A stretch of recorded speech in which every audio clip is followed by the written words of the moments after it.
We're going to make a. We're going to restart the meeting now, everyone.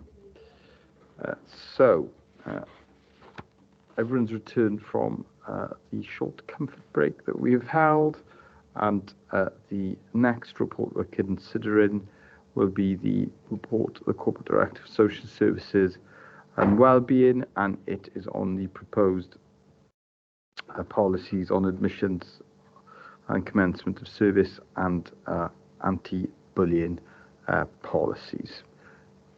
Claire, please.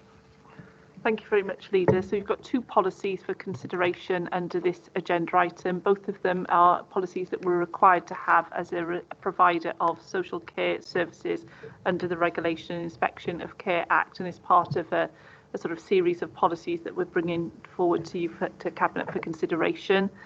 So the two policies this afternoon, the first is the admissions and commencement of service policy. Every residential care service is required to have both a responsible individual and a registered manager, and they're required to put in place a statement of purpose which sets out the type of service that particular establishment provides.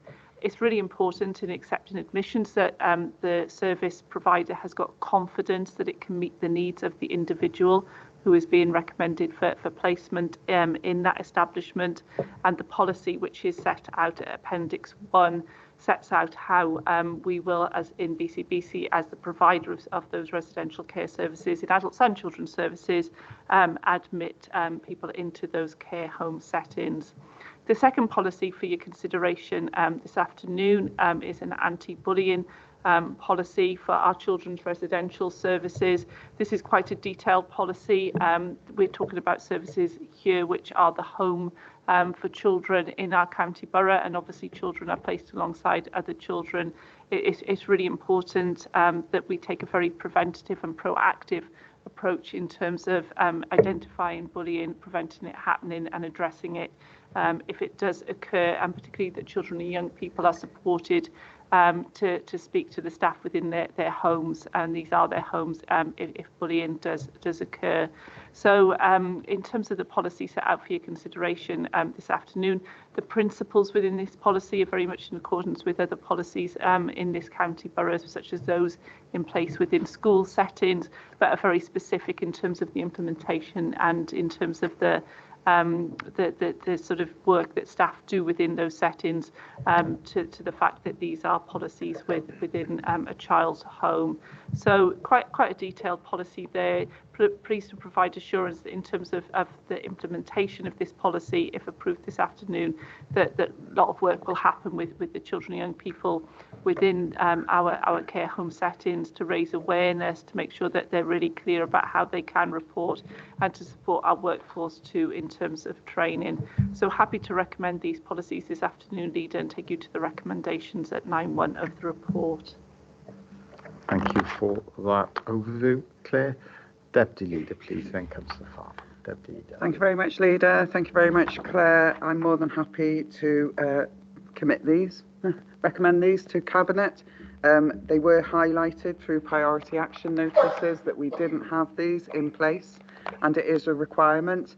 I think the other thing that I would say is bullying is a horrible behaviour to experience, and our young people are already in the position of being exceptionally vulnerable. We need to ensure that everything we can do to support them and to move them along is better. Thank you very much. Thank you for that, Deputy Leader. And then comes Safar, please. Thank you.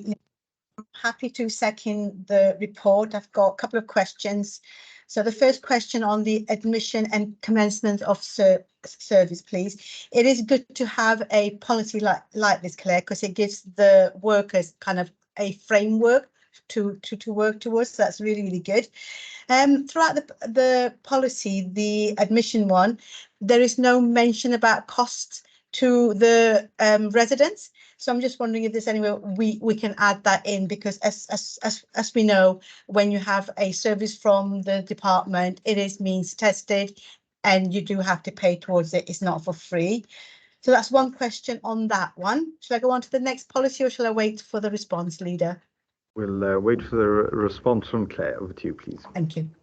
Yeah, thank you for the question, Councillor Farr. Yes, every service has got a financial procedure. We don't admit into care homes unless the tested assessment has taken place. So I think it would be sensible to provide a link within the policy to the financial safeguarding procedures that exist for each service as well. So it's just really clear in terms of each step of the process prior to admission.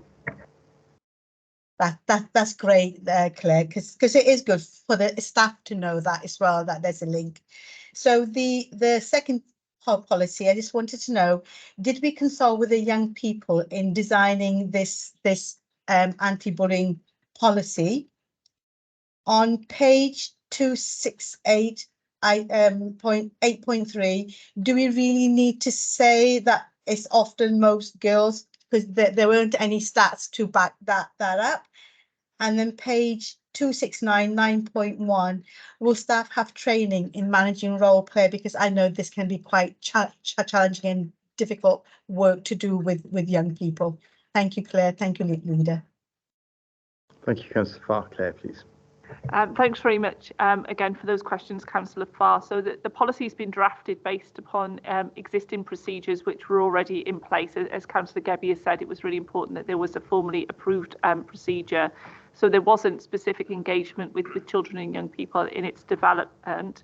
The policy is focused primarily on staff's responsibility, and there is a section included in the Children and Young People's Guide to each residential service relating to anti-bullying and the expectations of residents, which is reviewed annually in that regard. But I have highlighted, as I said a bit earlier, the need to do some post-policy engagement with children and young people to talk to them about bullying, raise their awareness about what to do if they are being bullied. So we have developed some posters to that respect, and through direct work sessions with our children and young people, we will start to make sure they're very aware of this policy and understand how to get help if they are being bullied. The other point, Claire, was on training. Yeah, so if I just come on to the second two questions, yes, very happy to remove that reference to mostly girls in the policy under 8.3. I think probably in terms of a policy rather than any other sort of document, it's not appropriate. So I'll get that removed from the final version if approved by Cabinet. And then finally, yes, just to provide assurance that yes, there will be training, appropriate training of workforce, ongoing training in terms of this policy, which will include appropriately role play. It won't be with children and young people themselves participating, but other staff members, in order to sort of bring alive the training in an interactive way as possible. Great, thank you. Thank you for those questions, Councillor Farr. Thank you for the answers, Claire. I wanted to ask about alignment, though there won't be complete alignment, because of course they're for different settings between the anti-bullying, proposed anti-bullying policies for our care settings and the model anti-bullying policies that we use in our education settings. And I welcome the fact that there'll be obviously work with the young people about the anti-bullying policies, so they're clear about what that actually means for them and how we support them when they are experiencing bullying. Claire, please. Yeah, thank you very much, Leader. Yes, Lindsay and I have spoken and confirmed that the principles within the policy very much align with those that are adopted by school governing bodies. And as you say, there will be slightly different or significantly different, actually, implementation because these policies are for children's homes. A school setting is different in that regard, but there is close working to make sure that there is a consistent approach for children and young people. Thank you for that, Claire. So recommendations have been moved by the Deputy Leader, seconded. Is everyone in agreement, please? Thank you. Aye. Colleagues, we will now move on to the second report, the Corporate Director for Social Services and Wellbeing, and that is on the annual report for 2022 to 2023 on social services representations and complaints. Claire, please. Yeah, thank you very much, Leader. This report I'm very pleased to present to you this afternoon. It's quite a detailed annual report on the implementation of the social services representations and complaints. Hopefully members find it quite a balanced report because in addition to setting out in quite a lot of detail that the complaints that we have received as a social services authority, we also set out the compliments that we've received as well. And it's always good to see that the number of compliments coming through, which have increased, as have the number of complaints, but the number of compliments do outnumber the number of complaints we receive. So this is the 8th annual report that you've received as a local authority in terms of social services complaints and resolutions. As set out within the report, there is specific statute and regulation governing complaints in relation to social services in Wales, which has been issued by Welsh Government. There are two formal stages to the complaints process in terms of local resolution and formal resolution, but we also report within this report on the informal stage, and I'm very pleased to report, as set out in the report, that the vast majority of complaints are resolved at that informal stage. In terms of member referrals, we also report on these within this report. Member referrals are a really important way for individuals to bring forward concerns and to have representation. So we've had 211 of those in that last financial year as well.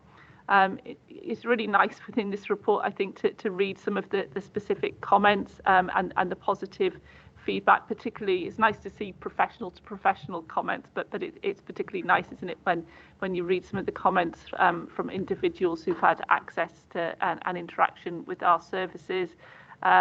Just quoting some of them here, that A has been supported by a wonderful team of professionals from your team, and we share our gratitude with you for their unfaltering, dependable support.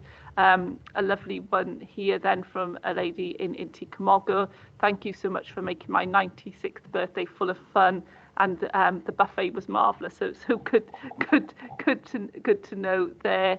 And another one here from a family interacting with our East Network team, and that's an integrated team.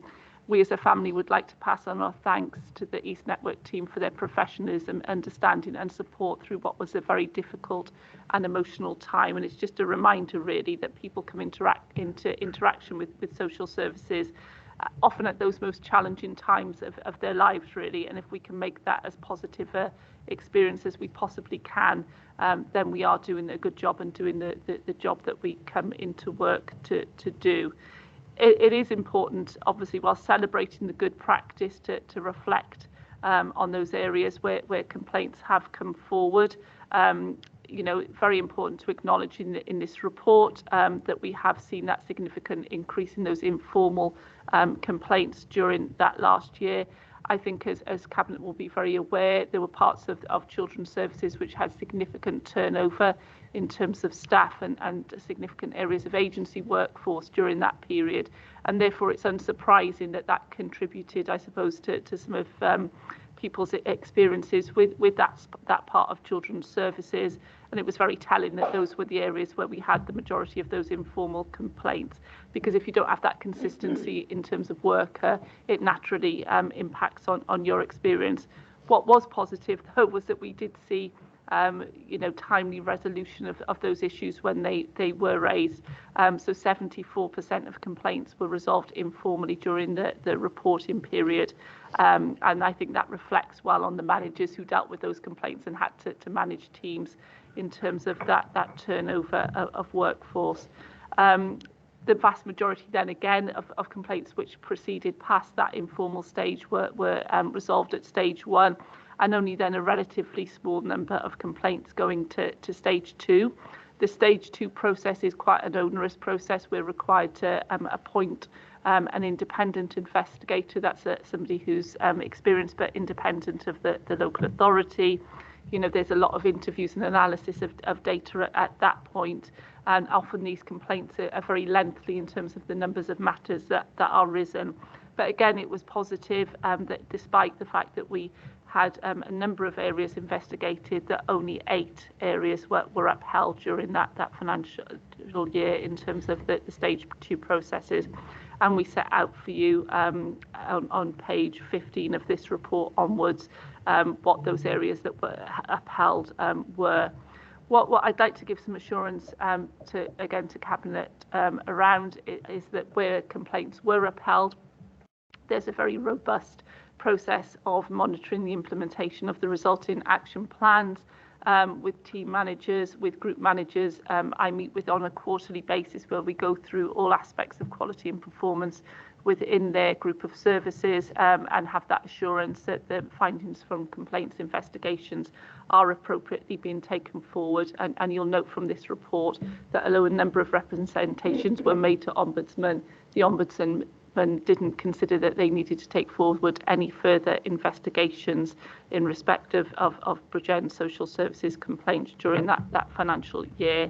And then just to conclude the report, you can see that we summarise the lessons learned during the financial year, and we also set out our priorities for improvement in the next year, because that culture of continuous improvement is obviously something we're seeking to embed across services and are making good progress around. My final comment is just to pay tribute to our social services complaints representations and compliments officer Sarah Tripp and Laura Watkins, who works with Sarah. It's a very small team of 2. So when it talks about complaints department in here, it is 2 individuals. And as you can see from the sort of number of issues that they deal with, that is quite a volume for two officers to deal with. They obviously work very closely with other parts of the council, particularly colleagues in legal, who are a constant source of excellent advice in terms of some very complex matters that come through. So if I take you, Leader, to 9.1 of the report and the recommendations, and obviously happy to take questions. Thank you. Thank you for that detailed report, Claire. I'll bring the Deputy Leader in first and then Councillor Farr. Deputy Leader, please. Thank you very much, Leader. Thank you very much, Claire. And please do pass on my thanks to Sarah and the team. I think it's enormously important. I'm more than happy to move the recommendations. It is a statutory requirement for us to have this, and actually it assists us in the development and the provision and delivery of our services. I'm really pleased to note that we've had more complaints and more compliments this year. It means that the service is actually being used and utilised as it should be. I think the one thing that I would acknowledge, whilst it's in our report here, there is a difference since we appointed another additional member of staff, and that's in relation to the complaints timeliness. And that's all about administration. So we talk about our team of 2.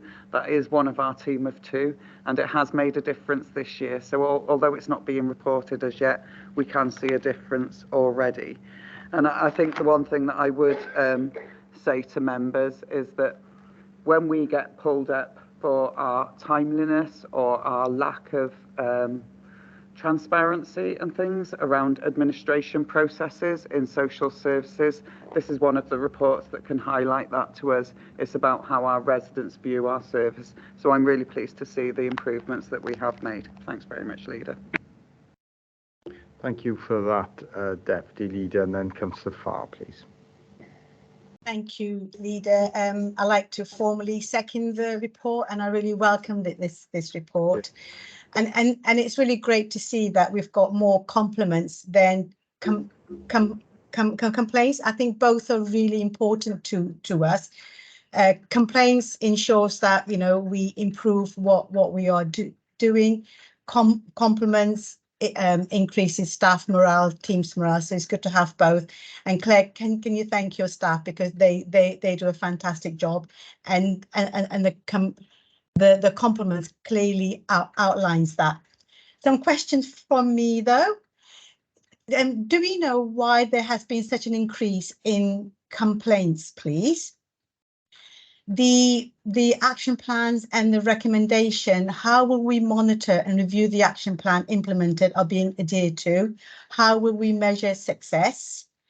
Another question is, about publication. I noticed that there's been some work done to produce a leaflet.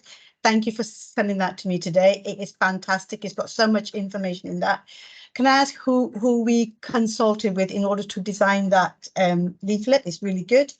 And my last questions, going through a complaint process is very stressful, not just for family, but for staff.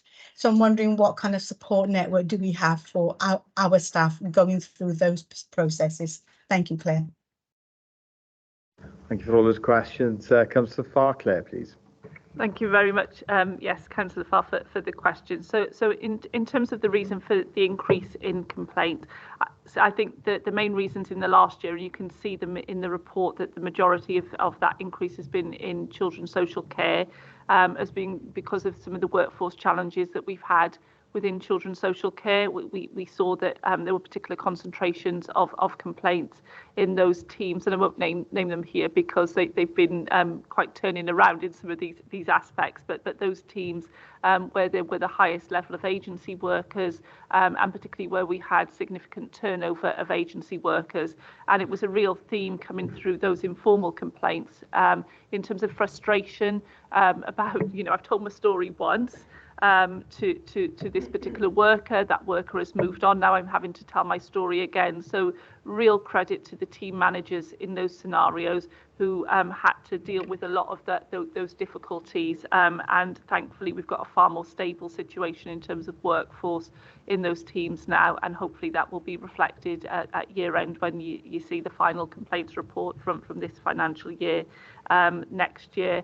I think in terms of how we measure success and how we make sure that we monitor the outcome and the implementation of any recommendations that come through.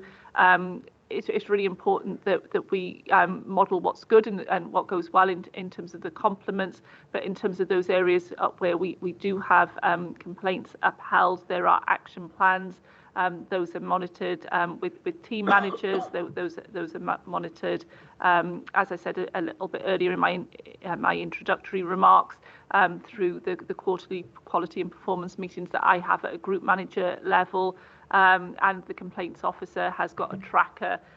We do occasionally get asked by the Ombudsman if there's somebody who's complained to the Ombudsman and it's been through a process.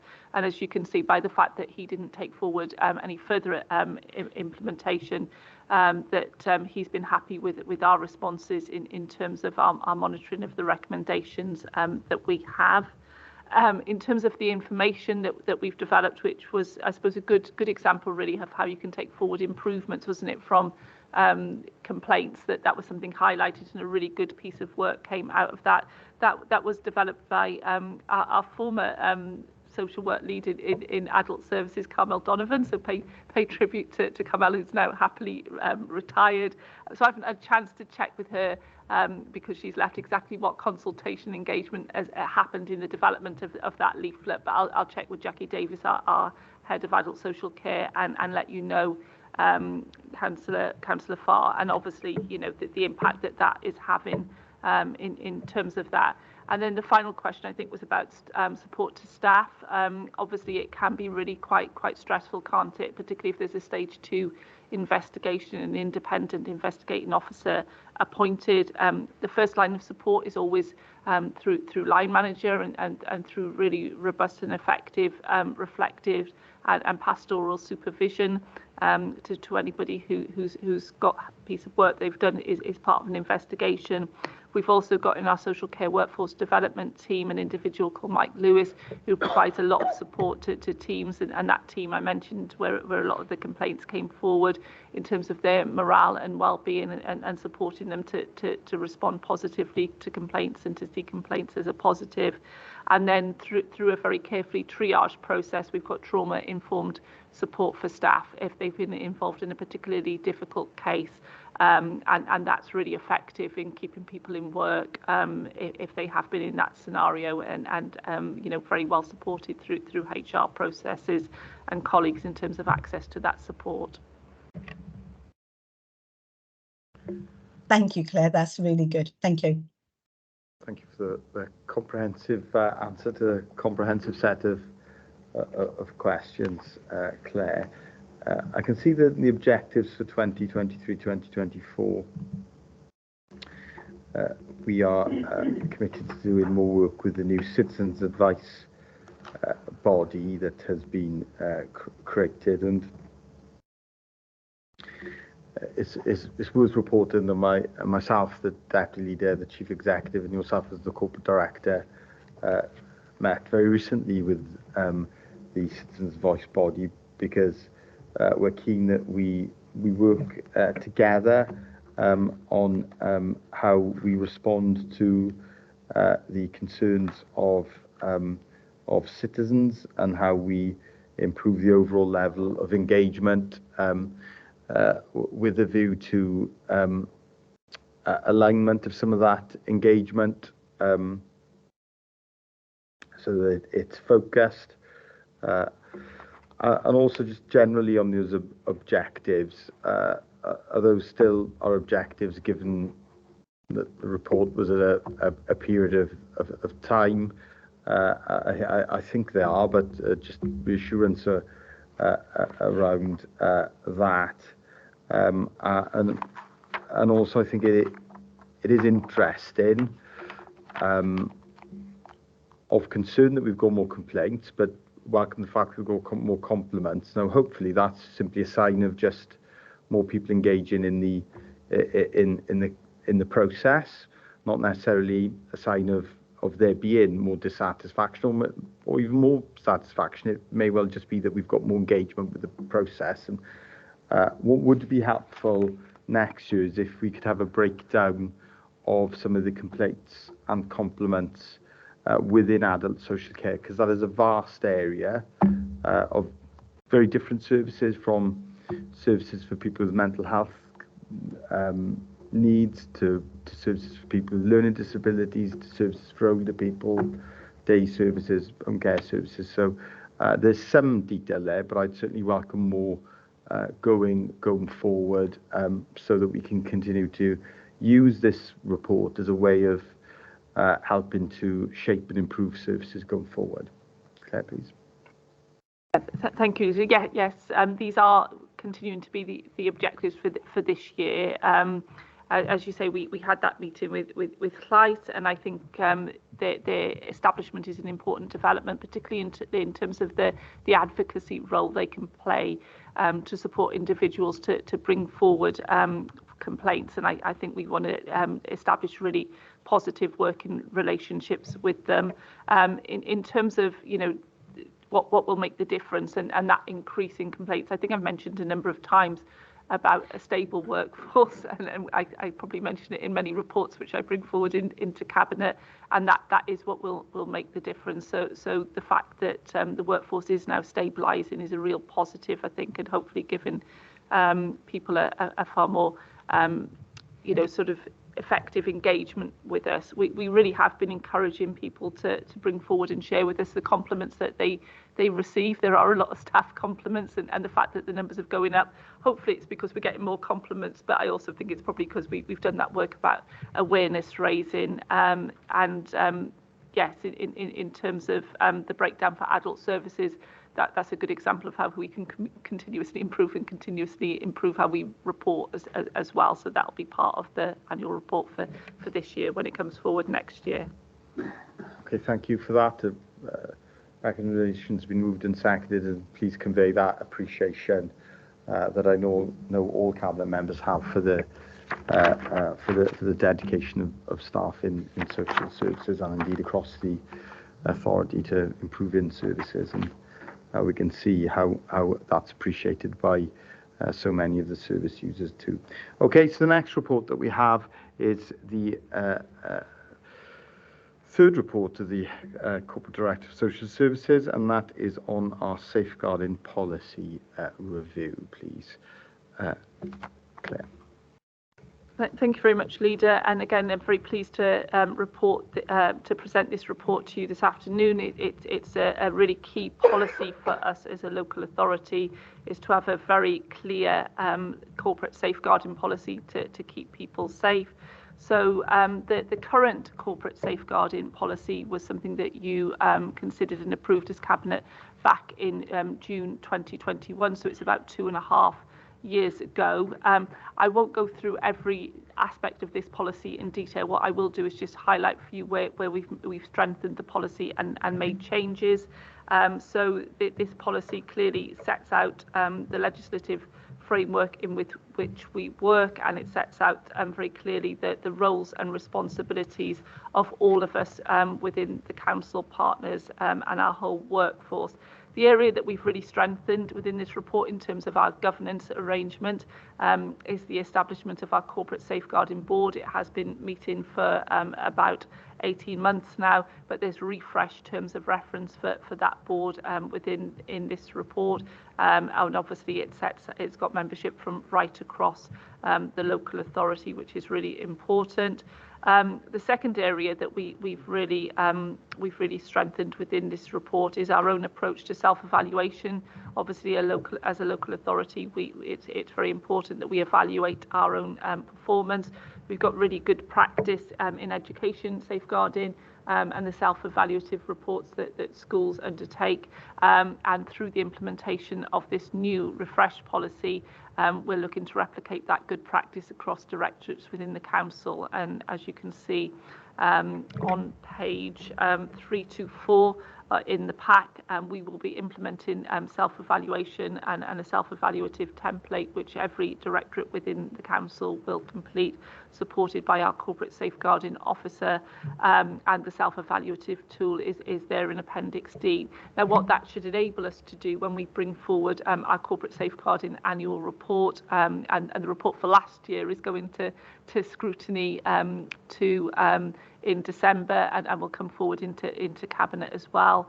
And when you get the report for subsequent years following the implementation of this policy, it will be based on that rich self-evaluative evidence as well. So it'll be, again, part of that culture of continuous improvement that we're trying to implement across everything that we do, and to make sure that everybody across all parts of the council and our partners really understand that not only is safeguarding everybody's business, but what their very specific role in terms of safeguarding children and adults at risk is.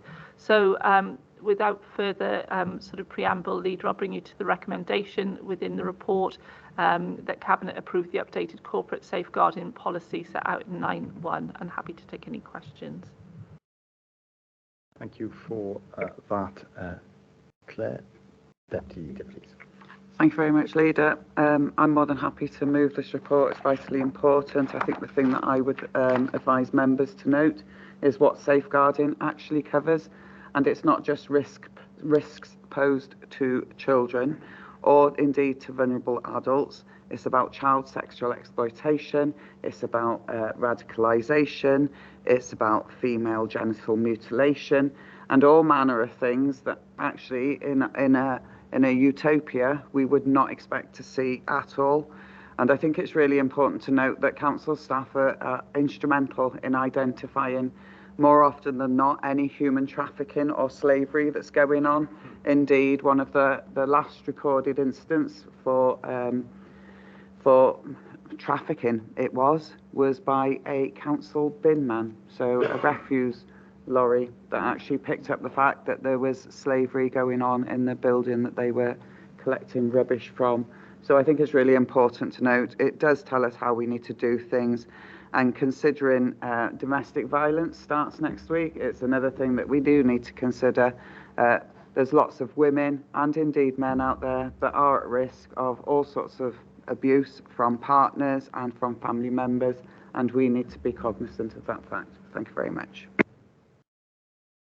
Thank you for that, Deputy. You're absolutely right to emphasise that safeguarding is everybody's business. It's not just for the Social Services and Wellbeing Directorate, it's for all services and all employees.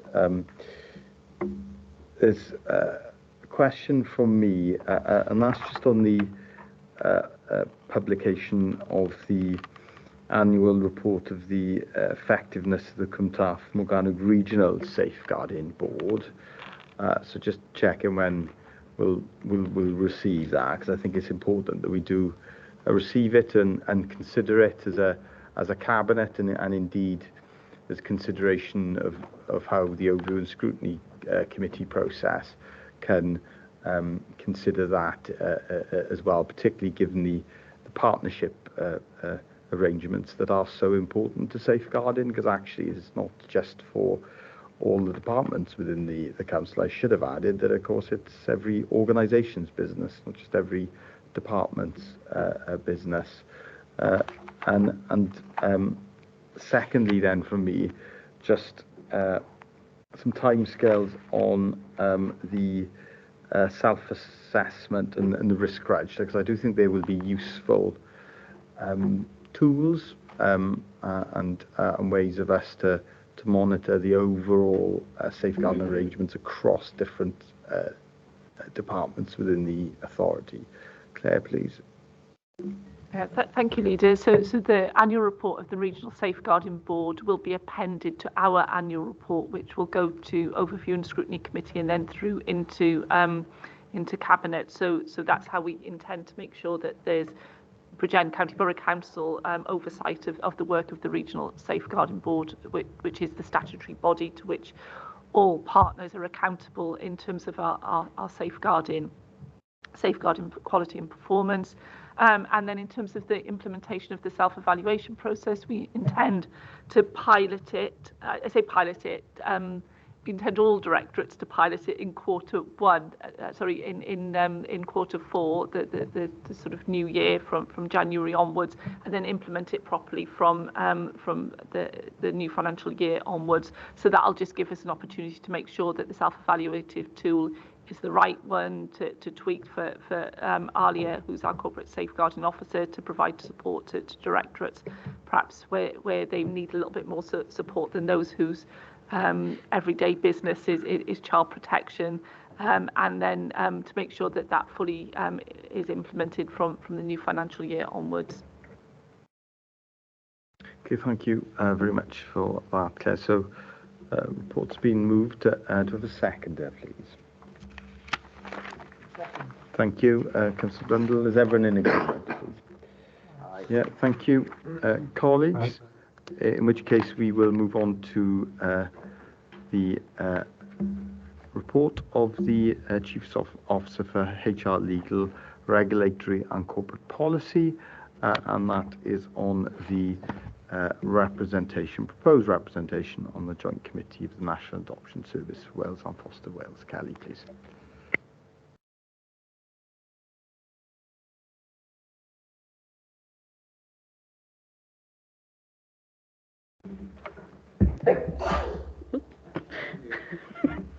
Thank you, Leader.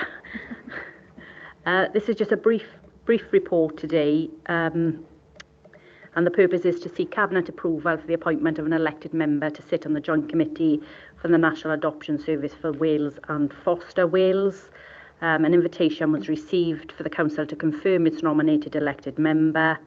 The Joint Committee is underpinned by a legal agreement and would be made up of elected members representing all 22 local authorities. All local authorities have formally approved the agreement, and an inaugural meeting of the Joint Committee is being planned. The proposal today, Leader, is for you to nominate the Cabinet member who you would like to represent BCBC on that committee. Thank you. Thank you for that, monitoring officer. So do I have someone to move the recommendation, please? Councillor Good. Thank you, Leader. I'm more than happy to move. Just if I could ask one question, probably to Claire more than anything. I'm sure the Deputy Leader who is proposed to join the committee will do an excellent job. I know she's very passionate about adoption and fostering in Wales, and I think that's really, really important. And I think it's really good that there is going to be a national organisation to look at adoption. But just on what is anyone considering? Because I think I'm right in saying that Bridgend currently sits within the Swansea Bay region, along with Swansea and Neath Talbot, which is the only bit, considering we are now in Cwm Taf Morgannwg that still sits with Swansea Bay. I'm sure everyone would be glad to hear that even sexual health is now in Cwmtaf, Bro Morgannwg, not in Swansea Bay, and that's moving over in the new year. So has there been consideration made, because obviously considering that we have an RPB, which is about Cwmtaf, Bro Morgannwg, we have a PSB, which is about Cwmtaf, Bro Morgannwg, does it make sense that we still sit within Swansea Bay for adoption? Thank you for that.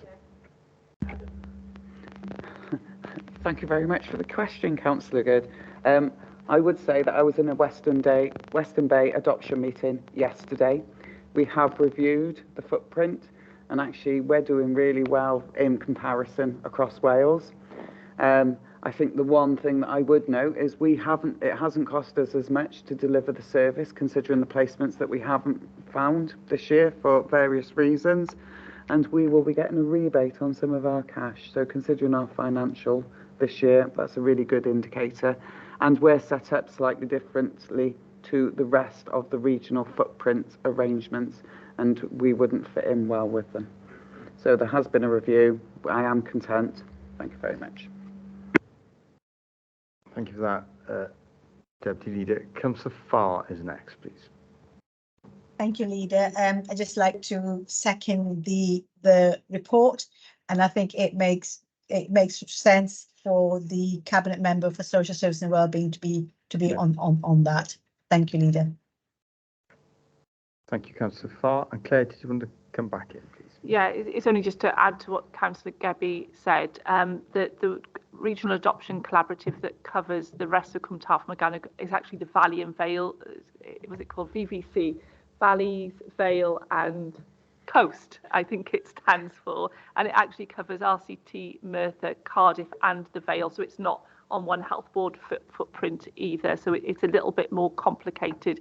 The adoption regulations also are set by Welsh Government, so would require Welsh Government legislative changes. So I agree completely with what Councillor Gebbie has said. If it ain't broke, don't fix it in terms of the performance of Western Bay Regional Adoption Collaborative. What I think it would be helpful is if we can share the data and information, because there's lots of data information about the effectiveness of the current arrangements.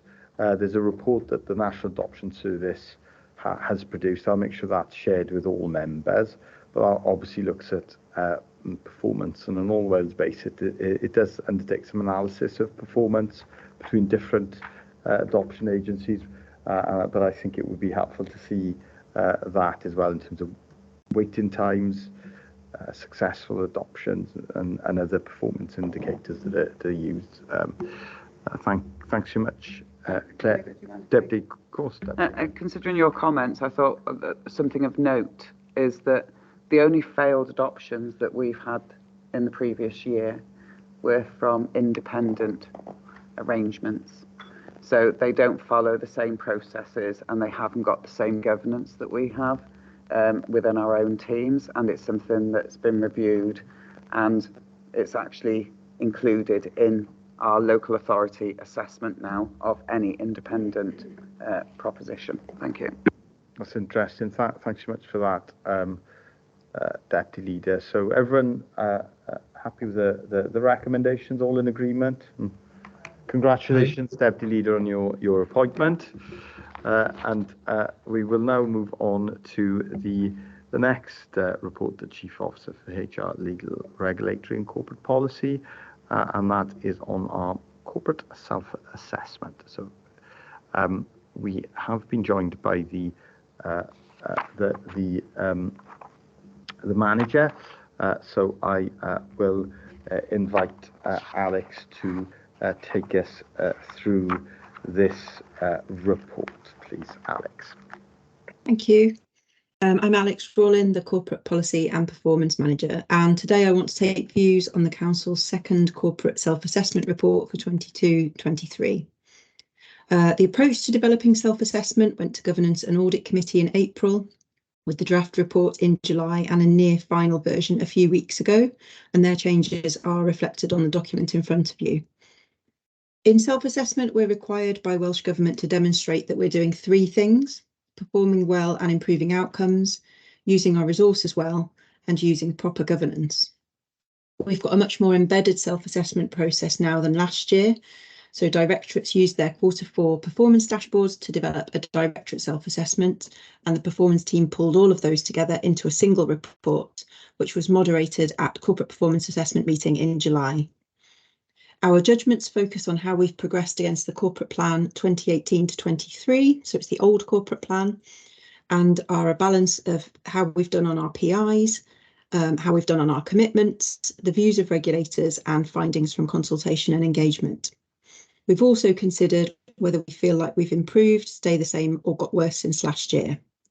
So the judgments in the report are for Wellbeing Objective 1, good, for Wellbeing Objective 2, adequate, and for Wellbeing Objective 3, good. The section on governance is largely covered by our annual governance statement, which has been before you a couple of months ago, and our judgment on this section is good. On use of resources, the process we've gone through is that heads of service completed 7 use of resources templates. They used the same range of internal and external evidence as we used last year. They've built on and reflected last year's judgments and used the key lines of inquiry that we developed last year using the 5 principles in the Future Generations Act. These have then been through heads of service, CMB, and then through that same CPA challenge meeting in July. And what we're saying in that section is that management of resources is good, with clear and sensible processes, working models and relationships. But we've again given ourselves a judgment of adequate, as we believe that although clear improvements have been made, practical progress hasn't been enough to take us to a good rating yet. The main changes we're making to the report for 22-23 are adding a section on progress against last year's improvement promises, publishing year-end performance information alongside the self-assessment, including case studies to highlight positive progress or good practice, and completing a formal consultation on the document over the summer. So a little bit on the full public consultation we completed. The level of responses to the consultation was 584 visits to the consultation page, 238 responses to the questions, and 129 downloads of the self-assessment, so just over half of those who responded. Although we implemented a communication plan, this is still quite a low response rate, and it's particularly worrying, we think, that only half of respondents has actually read the document that we were consulting on. This means that many of the responses will be based on instinctive views of performance rather than on the information presented to them. I think that provides us some learning for the self-assessment consultation process in future years, which we clearly are going to have to change. Responses to the individual closed questions posed throughout the consultation document show that for all of the questions, responses were very close to 50-50 for yes or no.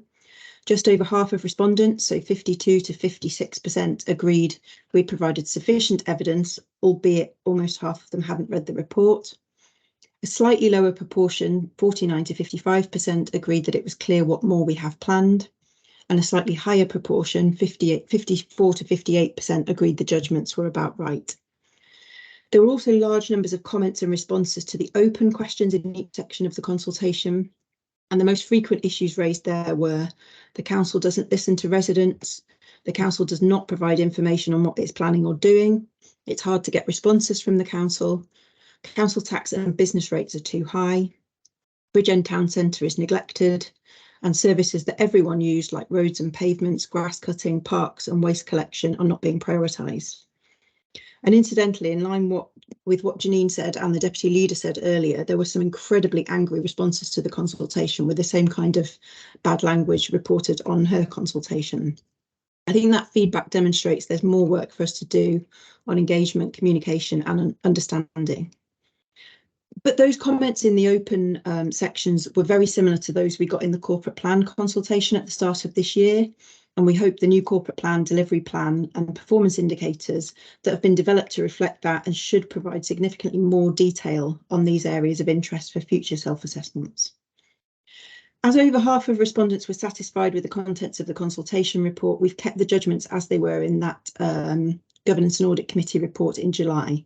But because they were so close in terms of those satisfied or dissatisfied, we've made some changes to the broader content of the report to include providing information on the consultation we've undertaken and the responses we got, information on consultation responses in each section, and a summary of the key issues raised for each section. So I'll take you to the report, the recommendation in paragraph 9.1 and ask Cabinet to review and endorse the corporate self-assessment report to be submitted to Council for approval tomorrow.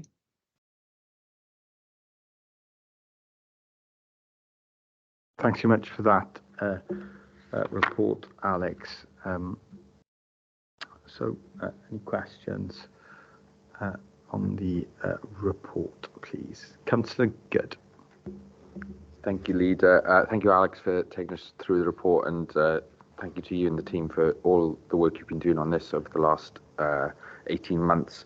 I think it's really encouraging that there does seem to be a move forward for better data usage within the authority. I think that is really important. I think it's going to become more and more important as budgets get tighter and tighter, so that we can really see the impact the services are having and whether they are delivering for the people of the borough. I just wanted to sort of ask you, in terms of sort of engagement within the local authority from members of staff, are we getting that positive engagement? Do people understand why we're asking for this information, why we're asking them to engage in this, and are they engaging fully in this process to make sure that, you know, the data you're getting, your team is processing, is robust, and that we are getting a clear picture of what is actually happening on the ground? Thank you for that, Councillor Good. Alex, please. I think it's probably fair to say that it varies. Some areas better than others. I think some areas we've got further down the organisation than others. And obviously, as we've said to you before, we're doing some work to improve communication of the corporate plan, to improve information about the performance framework, so how we're doing it, what we're doing, who's supposed to do what by when, and what they're supposed to be saying. So I hope so, and we've certainly put things in place to improve that, but it's a work in progress, I suppose. There's still a way to go, but we're going in the right direction. Thank you for that, Alex. And then Deputy Leader, please. Thank you very much, Leader. Thank you very much, Alex. I think it's really useful. I suppose one question isn't really for you, it's for IT. And I'd like to know that next year, when we go to do anything on the corporate plan and we review how we're doing, that people can't answer the questions unless they've opened the report, because otherwise I don't see how anybody is answering any questions. I think that's the first point I wanted to make. The second is, so Scrutiny have said that we've missed a trick in relation to our corporate plan. So do you think that by publishing the performance data, there's going to be a different set of circumstances for Scrutiny? Do you think we'll have better outcomes? And I suppose one of the things for me is, how are we going to engage more appropriately? Because I think that's something for me, and there's always a difference between quantitative and qualitative data anyway. I just feel like sometimes we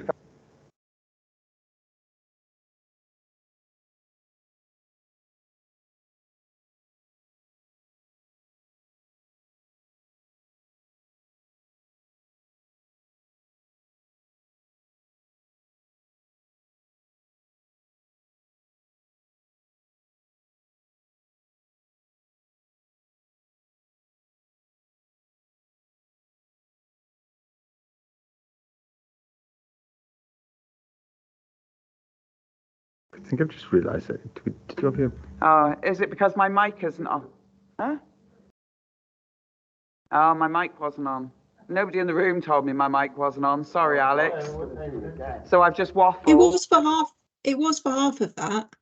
Oh, well, I didn't touch my mic halfway through. I do promise you that.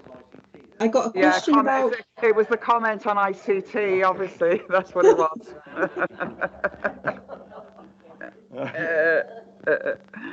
So I was talking about qualitative and quantitative data and how someone's personal story can better give us an indication of how services are performing, rather than just focusing on the one. And the other was about scrutiny committees, and do we think giving them the data and the PIs will get better outcomes from scrutiny? Do you think that they'll feel more valued. Thank you. Thank you for that, Deputy Leader. I hope you got that the second time. Alex, please. I do, and I think that first question probably is for me, because we worked with engagement and consultation colleagues to put that together, and I don't think we thought for a minute that people would try and answer the questions without reading the report. It just didn't really cross our minds, I think, and I think in future we would have to develop an approach whereby maybe the text is in front of you and you can only comment on it.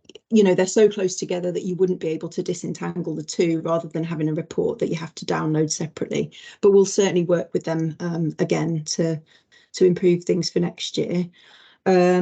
On scrutiny, that's quite a hard one. I think our plan was to publish existing year-end performance dashboards. That was the intention, to just publish what we create anyway, so that we're not creating extra work for ourselves. But I think to do that, and this is quite telling in itself, we would have to make accessible and translate almost 400 pages of performance information. And whilst that's not impossible, it takes time, is very expensive, and is unlikely to be very well used. So I think we're going to have to do something a little bit different. And what we're currently considering in the team is something similar to the approach that Corporate Overview and Scrutiny Committee have asked us to do in performance reporting from 2023 onwards, which is something like a heat map or a stacked bar chart, or just something showing in one quite easy glance how we're objectively doing against each wellbeing objective. So I think they're asking the right questions. They're saying you should have the performance information alongside this more contextual report. But I think we're not going to be able to do it by just publishing what we've already got. And in terms of engaging better and personal stories, I absolutely agree. And I think we'll probably need your help in doing that from next year. Thank you for that, Alex. Next, we have Councillor Williams, please. Yeah, thanks, Alex. And I think you probably partially answered my question, because I know there were comments from the Governance and Audit Committee and the Scrutiny Committee about, you know, maybe doing things a little bit differently, or earlier engagement with them, and adding certain things in. So it's about involving them at an early stage in the process, I suppose. But obviously, you know, it's a continual thing, isn't it? Assessment is continual. So I just wonder if you had any thoughts of how we better engage them with the Scrutiny and the Governance and Audit Committee. Thank you. Thank you for that, Councillor Williams. Alex, please. I think the engagement happened quite well. I think we had that conversation a fair few times. I think that the problem we had was, because we've just developed a new corporate plan and we're presenting to them a report that presents findings against the old corporate plan, I think it's all been a little bit confusing. And I think people think that the priorities in the new corporate plan, because they're the right priorities and they're the things that we think are important now, should be reflected in the self-assessment. But because we were writing a self-assessment based on the old corporate plan, it feels like a gap. So I think the hope for us all is that the new corporate plan will obviously be used for the next self-assessment that we do. It will all tie together much better and much more tightly, because we'll be commenting on the plan that we've just made, I suppose. I think things should fit together much better next year. I think I probably said this last year, but I think they genuinely should fit together much better next year. Thank you for that, Alex. And then Councillor Blundell, please. Yeah, thanks. You touched on this a bit with your answers to Councillor Gebbie and Councillor Williams, but so I assume then we're also looking at the best practice. I can't name you a local authority who does best practice, but I'm sure there are those out there who do this very well, and so we're looking into them so we can sort of Bridgendify them as well, what their work is, because obviously it's not a one job fits all, is it? Thanks. Alex, please. And that's where the idea of the case studies came from. We completely nicked it from another authority that we saw included case studies in last year's self-assessment. The graduates have just started in the last few days doing a little study on self-assessments for the current year. Some authorities have already published. And I think it's difficult because you're not comparing like with like, obviously. And we've been pretty clear throughout that we want to produce something that's quite short and quite accessible, and that actually if you're a local resident and you want to read it, you can do, and it will make sense to you. Whereas if you go in some other local authorities self-assessments, they're 190 pages, they're written like your average local authority report, they're quite dense, they're quite difficult to make head nor tail of, really. So I think getting that balance is really important, but where we can find examples of good practice, we will absolutely steal them and Bridgendify them. Welcome that. Always good to share best practice. Yes. Thank you for that, Alex. The recommendation's been moved and seconded, and of course we will discuss this in council tomorrow. Thank you all colleagues. So the next item is the final report of the Chief Officer for HR, Legal, Regulatory and Corporate Policy, and that is on the Cabinet Council and Overview and Scrutiny Committee Forward Work Programme. Kelly, please. Thank you, Leader. The purpose of the report today is to seek Cabinet approval for items to be included on the Cabinet Forward Work Programme for the period the 1st November 2023 to the 29th of February 2024, and for Cabinet to note the Council and Overview and Scrutiny Committee's Forward Work Programmes for the same period. The work programmes are appended to your report at Appendix 1, 2 and 3, and I therefore take you to the recommendations. Thank you for that, Kelly. Do I have Councillor Blundell, please? Happily move the report. I think Councillor Gebbie's doing the same thing. So one of us will move, one of us will second. Yeah. Thank you, colleagues, and I know this is obviously subject to dialogue with Overview and Scrutiny chairs, as well as part of the regular meetings that take place. Okay, thank you, colleagues. Moved and seconded, everyone in agreement. That takes us to urgent items. I've not been advised of any urgent items, and therefore we will now move on to item 18 on the agenda, and that is a proposal to exclude the public from this part of the meeting due to the report that we are about to consider, and the advice that we have received from the monitoring officer, and we will of course have to apply that public interest test, as we do to all reports that is proposed that we exclude the public from.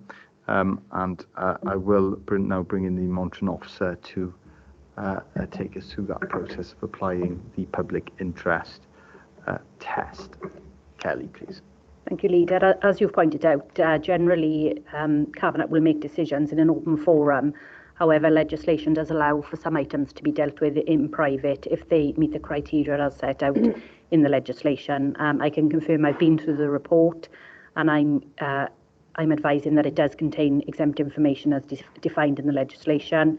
Cabinet still have to apply the public interest test, and you have to determine whether the information should be dealt with in private session at this moment in time, on the basis that when it's appropriate, the information will be shared more widely into the public domain. Thank you for that, Kelly. Well, I'm of course I'm of the view that that test, when applied, means that we should exclude the public, very much with the long-term position that information will be made available to the public, but as it currently stands, for reasons to protect the interests of this authority and the taxpayer, I believe that the public interest test is passed. Do we have a seconder for that? Thank you, Councillor Blundell. Is everyone in agreement with that? Aye.